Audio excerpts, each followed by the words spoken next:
Because one of my big missions as a chef is making sure that food is not only accessible to as many people as possible, but sustainable within whatever communities that I serve.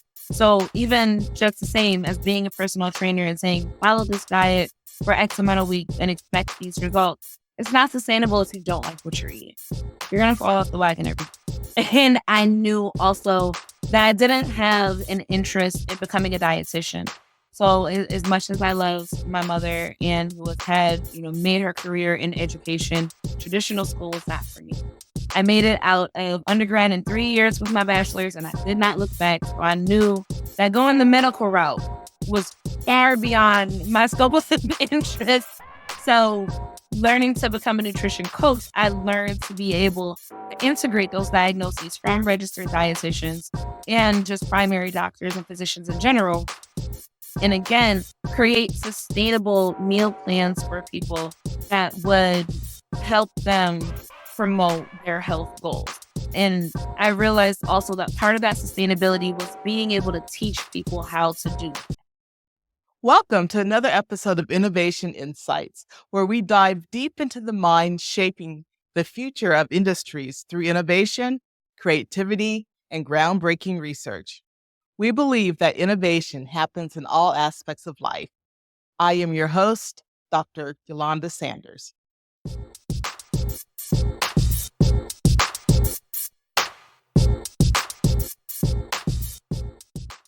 Today, we're delighted to have Lauren Gresham, affectionately known as Chef Elle, join us. Born and raised in Buffalo, New York, Chef Elle has been stirring up the culinary scene since she founded her first business, Ravelle Culinary Creations, in 2011 at the age of 20. From gourmet baked goods to expanding into catering, private chef work, and restaurant menu development, Chef Elle has broadened her horizons and made significant strides in her community. A graduate of the French Culinary Institute, Chef Elle has relentlessly pursued her passion.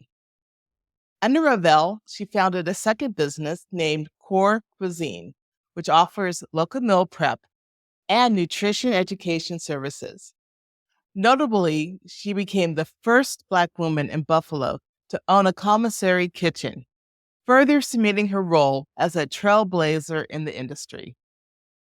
Beyond her business acumen, Chef Elle is deeply committed to community engagement, providing cooking and nutrition education classes in collaboration with local organizations. Her work emphasizes inclusivity and accessibility, ensuring that her services are available to all, regardless of their economic situation. Welcome to Innovation Insights, Thank you Lauren, for having me.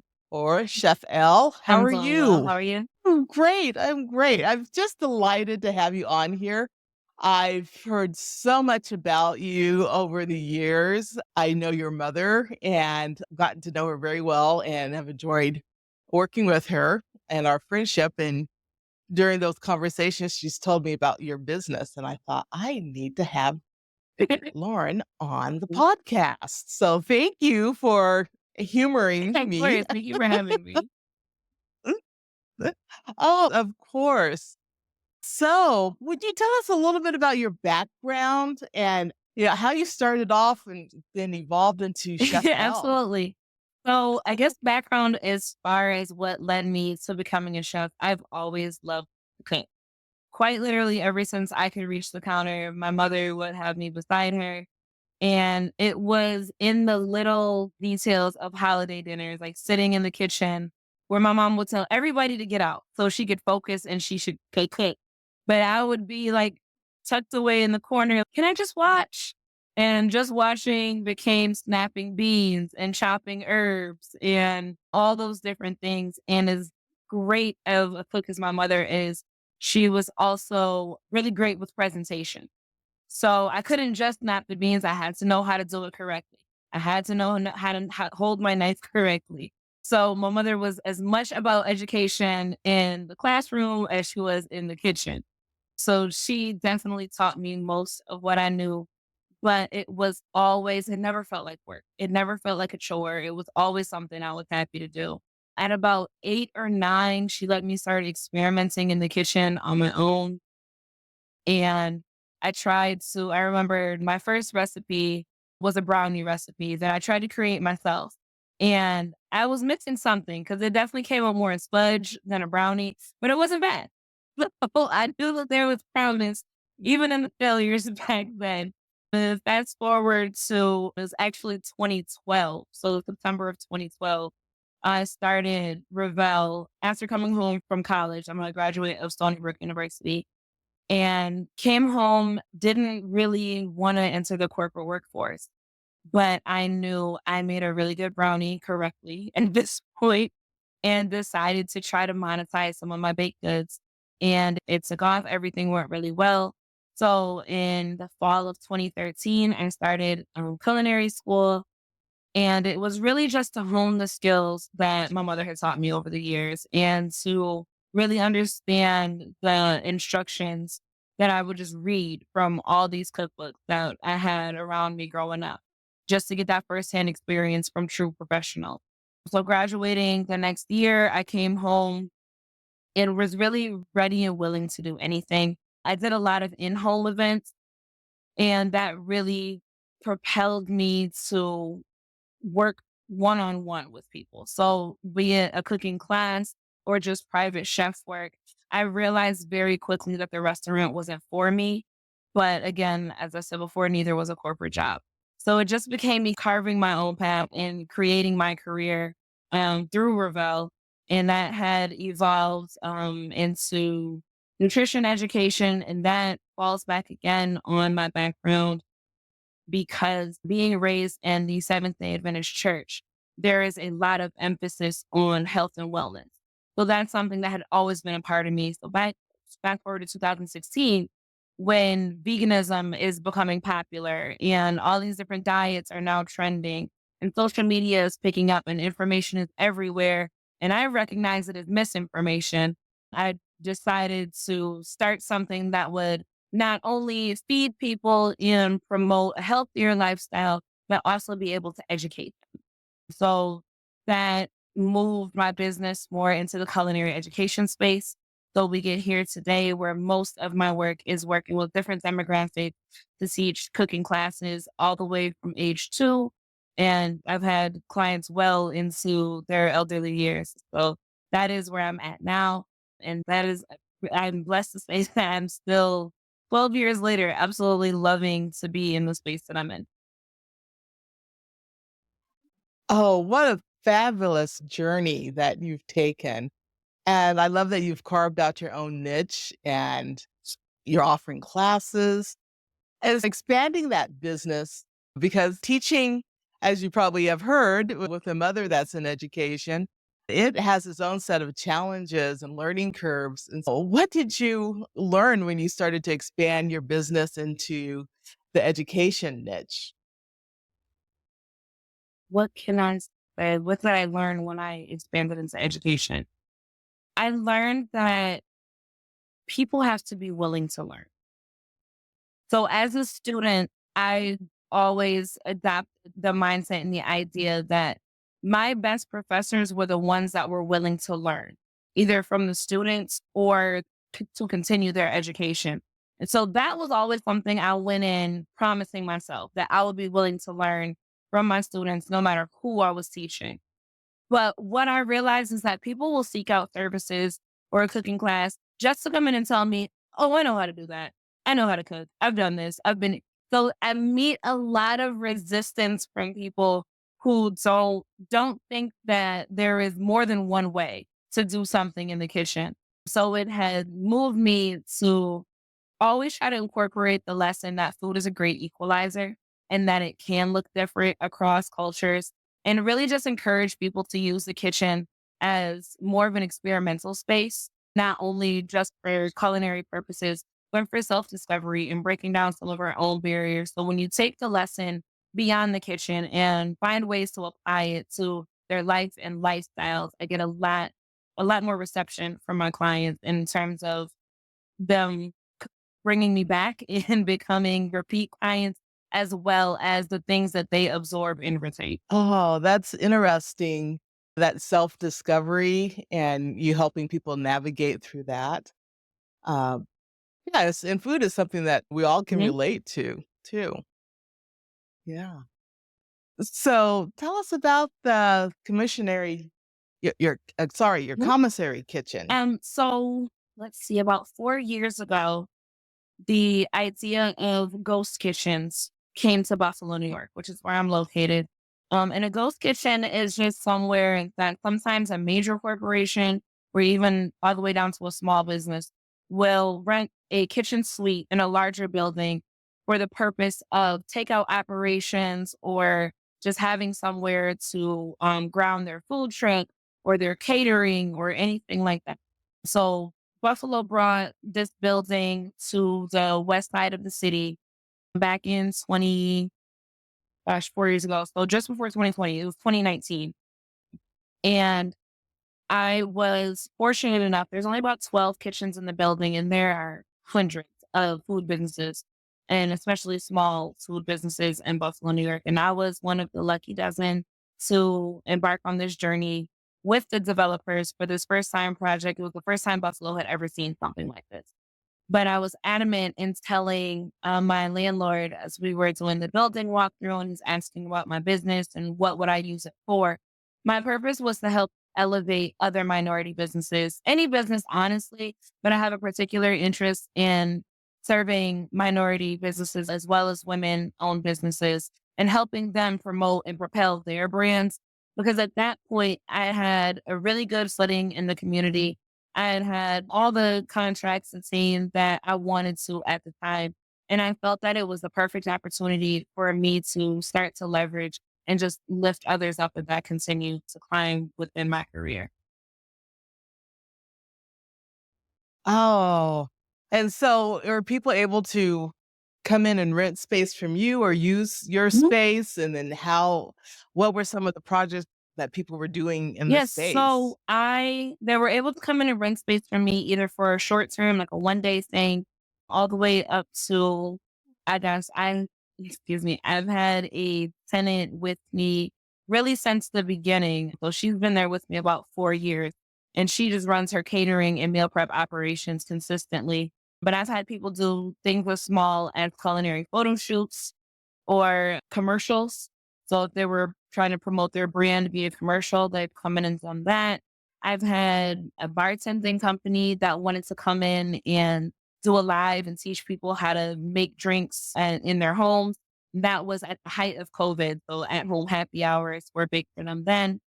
We have a farmer's market on site at the building. So I've had people come in and sell their baked goods or just promote their business in any way that it promoted pertains to the culinary industry. And then I've also had a number of people over the years come in and use it as a space for their takeout operations. So they'll do pickup and delivery for fast food type of operations there. What an innovative business model, and so smart of you to expand to different types of people using your business. That's really smart. And so the pandemic, though, because you started this right before the pandemic, how did that impact or enhance or provide new opportunities? I should say I got my keys to the space in October of 2019. So that same month, I found out that I was pregnant with my daughter. And 6 months and some, not quite, but March of 2020, or however many months that is, the world shut down. Right. So I couldn't panic for the sake of my child and not wanting to stress too much. It wasn't a possibility. Right. So I knew I was going in with this model to want to provide a space for other people to run their businesses. So I was confident that I would at least make the rent, even if I wasn't making the profit. But being a food service provider, I was considered an essential worker.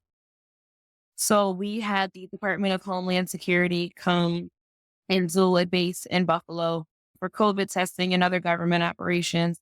And I was actually blessed with the opportunity to provide meals on site for that base during COVID. So that spanned a good couple of months and lasted me up until the services were able to start to reopen. And again, essential services. One of the companies I work with is a health and wellness company that provides services for a myriad of different people. But one of the things they provide is medicinal care, be it general practitioners having their doctors on site or therapy services, mental health services, and alternative wellness services. And because I had a tenure with them of a couple of years, and again, because food service was essential, I was able to go back to start to provide meals for them. So, to be honest, I was grateful to say that while I lost a significant amount of business, and honestly, it was about 80% of the normal business traffic that I had completely shut down because I also do a lot of work with our Buffalo public school system, providing culinary enrichment. So that was over as far as I knew at the time, but I didn't lose it all. And so that was able to sustain me. And then when things opened up, so many people were so anxious to get back to work.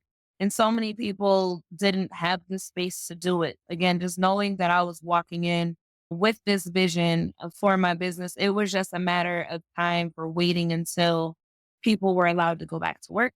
And as soon as people were allowed to go back to work, I had business wrapping up again. Such a smart businesswoman, able to pivot, make it through the pandemic. I feel that anyone that made it through the pandemic with their business, and especially a new business, you've seen the rough, and then being able to say, "Oh, let's collaborate with this group or that group," and look at the target market difference. Congratulations on all of that. Just big kudos to you for that. Oh, and so I also love that you work with nutrition education, and especially with your sub business or your second business, Core Cuisine. Would you talk about that and how you integrate culinary skills with nutrition? I found in 2020, we all had extra time on our hands. And that was when I discovered the nutrition education program through the International Sports Sciences Association. I'm sorry. ISSA is what they're more so known as. And I thought their organization was just something that helped personal trainers gain their certifications to work with people in gyms. But in going down the rabbit hole of their website, I realized that they also offered nutrition coaching certifications, which made sense because I've had a gym membership for however long. And I did always see that if you signed up for a class, it would help you with your diet choices and things like that. But I never went towards it because I always had that background, like I said, in nutrition, and I always knew how to eat well.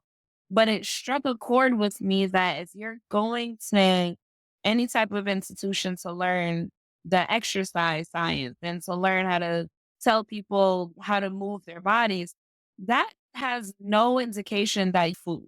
So even in getting those nutrition certifications, I knew that there was something missing there, and I thought that there was another niche that I could fill. Being someone interested in nutrition, having that background, able to understand the science behind it and know how to apply it in a way that people could enjoy. Because one of my big missions as a chef is making sure that food is not only accessible to as many people as possible, but sustainable within whatever communities that I serve. So even just the same as being a personal trainer and saying, follow this diet for X amount of weeks and expect these results, it's not sustainable if you don't like what you're eating. You're going to fall off the wagon every And I knew also that I didn't have an interest in becoming a dietitian. So as much as I love my mother and who has had made her career in education, traditional school was not for me. I made it out of undergrad in 3 years with my bachelor's, and I did not look back. So I knew that going the medical route was far beyond my scope of interest. So learning to become a nutrition coach, I learned to be able to integrate those diagnoses from registered dietitians and just primary doctors and physicians in general. And again, create sustainable meal plans for people that would help them promote their health goals. And I realized also that part of that sustainability was being able to teach people how to do that. And it was important for me knowing people from so many different walks of life and having worked with people from so many different walks of life and so many different types of abilities, it was extremely important for me to make sure that those things in our Western world could be adapted to wherever it was that they came from. So more and more, and I think it's something to be said that we realize as we get older how much we really are like our parents. So the older I got, and as much as I say school is not for me, that education is absolutely paramount. And if my mother taught me nothing else, it was that you have to get an education to support the life that you want to live. Whatever kind of life it is, you need to know all of the ins and outs about it and beyond if you have time for that. And you're gonna make time for it because education is important. So with that bug in my ear and knowing that I just felt such a mission in my heart to make sure that people understood what they were eating and understood what the doctors were saying and understood what the trainers were saying and understood what you could do with food stamps and understand what the supplemental nutrition program really is and how it can really benefit you. And understanding that you're paying your personal chefs to meal prep for you, but do you know what you're eating? What happens if we hit another COVID and you can't afford it? All of those types of thoughts and scenarios just culminated to the ultimate decision that I needed to teach people how to get it done themselves. So I still cook and I still provide the services for the people who don't want to, but I make sure that the education component is always accessible. Oh, love it. Love it. And what you're really talking about is pulling together several Yeah. disciplines, and it's very interdisciplinary. And your undergraduate degree, as I understand, is in Mhm. sociology, correct? Many of our guests have had careers or journeys that have not been, I start with A and I go to Ever. B. It's did a lot of different changes. Could you talk a little bit about that? How sociology has played into your career? Um, Uh, in the most unexpected ways. I will start by saying that because I was just convinced that I was never going to use this degree. Right. But knowing simply how to read social cues, that was a big part of just mm, understanding the psychology of large groups. That's essentially what sociology is. So being able to walk into a room and adapt whatever I'm trying to bring, whatever message I'm trying to convey, learning how to connect with people of different demographics, learning how to bridge those gaps as well, recognizing where there are discrepancies, especially when it comes to things that where you realize like there's an affluent neighborhood right next to a neighborhood that has no grocery stores, right? So you have the most affluent neighborhoods that are adjacent to food deserts. How do we bridge those gaps? How do we teach people in one neighborhood how to use their resources for good in one way? How do we teach the other neighborhood how to access those resources in the best way possible for them? So sociology taught me that, or my degree helps me realize that there is a way to bring that all together. If you understand the fundamentals of how groups of people work and move and flow from one place to the next, you can understand how to bridge those gaps as they come. Interesting. And as you were talking, you brought in a whole other discipline area of regional and community Whoop. planning and city planning. And as our cities are Mhm. divided purposefully or Yep. not and economically. And so thank you for addressing all of that. Just brilliant. So, as you mentioned earlier, that you done some work with Buffalo Public Schools, and then you also have worked with Mhm. Evergreen Health for community classes. You talk about those classes because I again the range of people that you're working with just is a wide It span. Gosh, what can I say about the classes? I love them. That is what I never want to stop doing. Right. So when I stopped catering and when I stopped doing private chef work and when I stopped doing all the other things that are associated under the Ravelle umbrella, I never want to stop doing cooking classes. I teach kids. My youngest class was a group of 2-year-olds at the daycare center at Buffalo State College. So that was also my first cooking class. teaching them color recognition through food and teaching them texture and fine motor skills just through different fruits and vegetables. And then taking that class with those fruits and vegetables and taking it to the next level of students in high school and middle schoolers and teaching them how to combine those to discover different flavor profiles and things like smoothies. Right. And then taking that to the next level to adults who in any walk of life need to understand that eating the rainbow means that every color is going to provide you with different nutrients and vitamins and minerals. And then taking that even further to different demographics where access is an issue and being able to teach them the difference between fresh, canned, and frozen fruits and vegetables and how to read labels and how to create your grocery list so that you're getting the best bang for your buck. And then taking that and just doing community education again on supplemental nutrition and where those grocery stores are. And for me, that includes going to all those grocery stores and farmers markets and stands. And because I do have the car to do, so you have to remember that access to living in a desert often means you don't even have access to these other neighborhoods where you can use your resources. You don't have a way to get there. You don't want to get all the way out there and find out that it's not worth it. So a part of my job in those communities has become doing the costing and the comparison shopping and the research, and then being able to teach them this is what you should spend your money on. So while we go from teaching kids colors through food all the way up to the best way to access said food, it just reinforces the idea that food is a great equalizer. And then being able to take any topic, right? Fruit and veggies and taking them all the way across the spectrum that way. I have been able to do that with a number of things, not just different foods, but even different foods that don't come from one specific culture, where we find foods in different cultures. I had a class yesterday with fourth and fifth graders, and we talked about the tomato.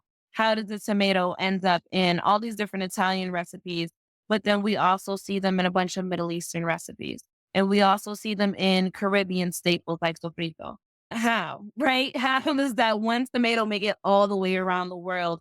And there we were able to break down stereotypes about different xenophobic ideals and helping even these kids, helping them understand that you can break down barriers just by saying, I know tomatoes, you have sofrito, I have marinara sauce, I have this red curry in my home. All of those different things. So not only does it teach kids, like I said, this color recognition, these super basic things, the nutrition aspect of it, and then just a cultural unification aspect as well. So over the years, the classes have evolved into all those different types of things. But whether you throw a type of cuisine or an ingredient at me, I can take it from that very rudimentary elementary level all the way up to whatever adult demographic needs, whatever type of services. I'll take those curriculums and adapt them as needed. Us. And during the whole podcast, I just listened to you really just interdisciplinary because you've mentioned inclusivity and geography and how all of that is combined. And sometimes education wise, we feel that nutrition and culinary are two separate worlds, but you're really talking tonight about how they work together. Could you talk just a little bit more about your thoughts Sure. on I that? believe truly that you can't have one without the other. You can't have an understanding of nutrition without an understanding of culinary in even the most basic ways. Because with dietetics, you learn the science of things, and sometimes that depends on the breakdown of a certain ingredient. If you process it a certain way, it yields different nutrients. And if you cook it too long, you lose these other nutrients and things of that nature. So you really can't understand nutrition from a scientific level without understanding culinary processes. To understand why if I eat this raw apple, it'll yield different benefits than if I juice it, than if I bake it, than if I cook it.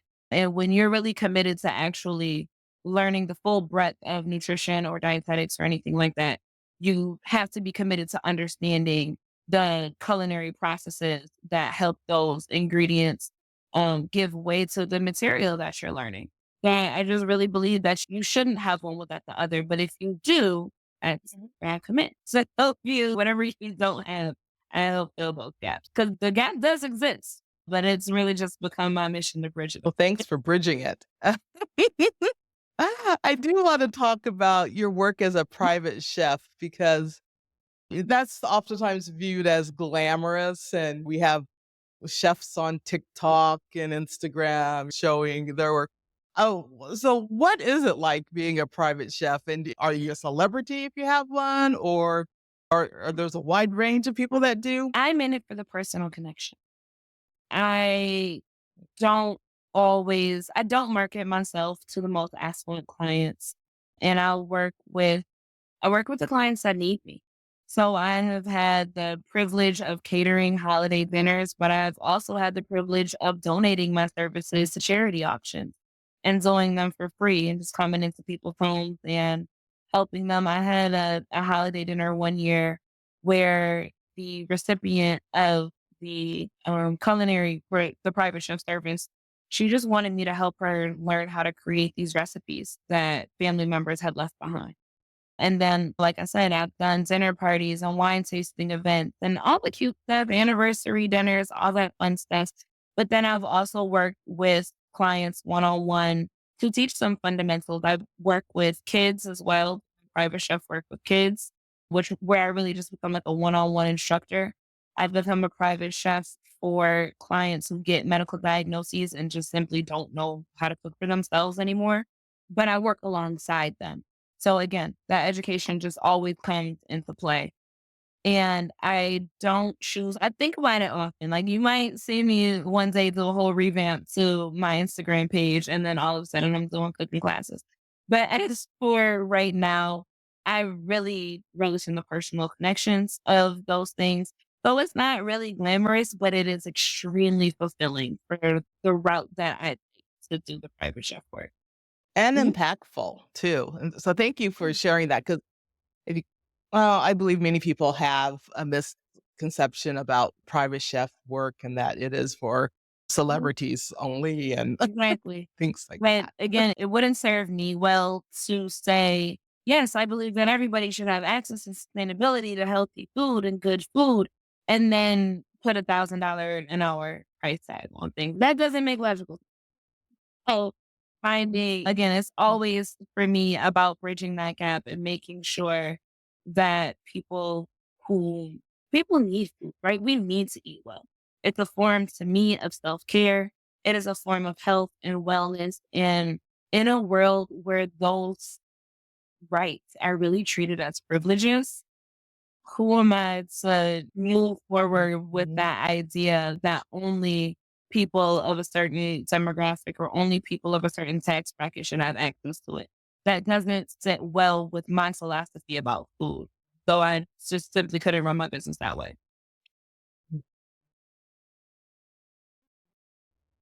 Thanks for doing what you do, really. As you think about the future and your business, what are some of your aspirations for yourself and for your business or new ventures that you're thinking about? I would like to expand. Expand in the virtual sense though. I want to actually create some cookbooks of the things that I've done over the years. I would like to put all of the different types of curriculum that I just have personally. I would like to find a way to create that access because without, in the most humble way possible, I feel like what I do is very unique. But I also feel like so many people could benefit from that impact outside of Buffalo, New York. So my next steps are to figure out how do I reach the masses essentially with the things that I do here. And that to me looked like moving my business into the virtual space. I've recently taken on another position working with an entirely new demographic, and it's with the New York State offices for persons with developmental disabilities. So I'm learning even more how to reach different demographics and learning the needs. Can we edit that out? Learning the needs of an entirely different world, it seemed. But again, just moving forward and learning how to bridge those gaps, I'm working more with entities that can help me further my mission across the state and in educational systems, either traditional like school systems or alternative education systems. So again, for me, it's just all about creating what's the word I'm looking for? Oh gosh, I'm so sorry. Immortalizing almost my work, right? And just making collections in different ways. And then again, being able to sell them consistently because I think we all want to make money in our sleep. And I'd love to be able to sell a cookbook at 2 a.m. while I'm back asleep. That's a goal as well. Oh, well, I love that goal, and let us know when the cookbook comes out because we will help share it out there with everyone.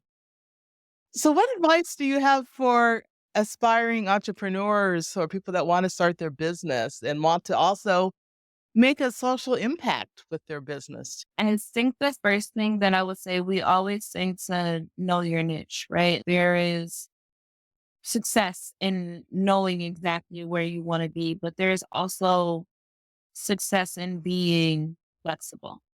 There's a success in learning how to pivot and understanding that your target market doesn't have to be your only market. You can master one thing and move on to the next. And you shouldn't deny yourself opportunities to explore new options for yourself and your business. Because as you can see, just because you think you're in one space doesn't mean you can't be in 1,000 doing exactly what you love. And then in terms of making an impact, I think it's important to make connections. I'm also part of the Buffalo Urban League Young Professionals, and they were the organization that first connected me with Buffalo Public Schools. They were the organization that first connected me with Evergreen Health. They were the organization that first connected me with the National MBA Association, and I was able to do classes with them that way. They've connected me with different fraternities and sororities that have yielded online cooking classes that had national reach. So find somewhere to make connections, whether it's your church, whether it's your social group, whether it's your fraternity or sorority, even if it's LinkedIn and just at your alumni association for your high school or your college, you have to find a way to make connections. And in doing so, think about how you would want people to approach you. One of the things that I teach my students my middle schoolers and high schoolers, when they make new friends is what's the first way that you can show respect to a new person? Because it doesn't have to be a friend. Understand me. It does not have to be a friend. You don't have to go out making friends. Connections is very different than thinking that you're making friends. But how do you approach them in a respectful way and say, I'm interested in being a part of whatever you've got going on? How do you make yourself a student, essentially? And that starts with one, being committed to learn, and two, having a willingness to adapt your learning styles. Because for one group, it might be, we want you to come into our space and break bread with us and learn this is how we fellowship. And in other spaces, it might be, well, I need you to read this to understand why we do what you do or why we do what we do. And in other spaces, it might be, come out and get your hands in the dirt and work from the ground up with us, or whatever it is. You have to be open to connecting with people and meeting them where they're at. Because at the end of the day, that's all we really want people to do for us and show that respect that way. So you have to learn how to give essentially what you're trying to get out of life.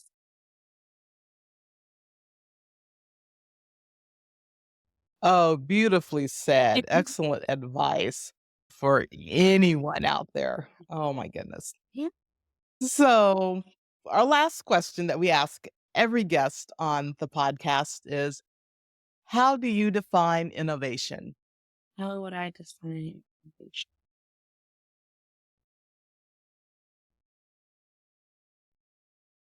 That's a really, I think that I would define innovation as the process of fluidity as it comes to, or as it relates to business and different, really any category.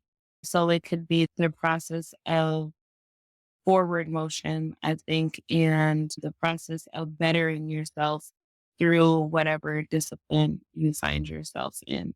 I would also define it as a creative flow of events that would serve the purpose of bettering whatever field that you're in. So I think there's probably a way to condense that and use a few less words, but in general, that's how I see innovation.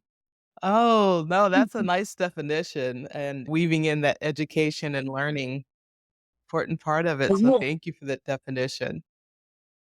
And thank you for being here. So appreciate this. This was wonderful. And so this wraps up another episode of Innovation Insights podcast. Thank you, Chef Elle, for joining us today and sharing your incredible journey and insights and the interdisciplinary work that you're doing to make a social impact. Your dedication to your craft and to the community is truly inspiring. And it's clear that your entrepreneurial spirit and culinary expertise are really making a Thank you. significant impact. To our listeners, thank you for tuning in. If Chef Elle's story inspires you and you want to learn more about Ravelle Culinary Creations and core cuisine, check out her website and follow her on social media. We'll make sure that information is at the end of the podcast. But stay connected with her and watch her latest projects and upcoming projects and community initiatives. Don't forget to subscribe to our podcast for more stories like Chef Elle's and to join us next time as we continue to explore innovative ideas and the brilliant minds behind them. I am Dr. Eulanda Sanders. I'm signing off until next time. Keep innovating, keep dreaming, and keep making a difference.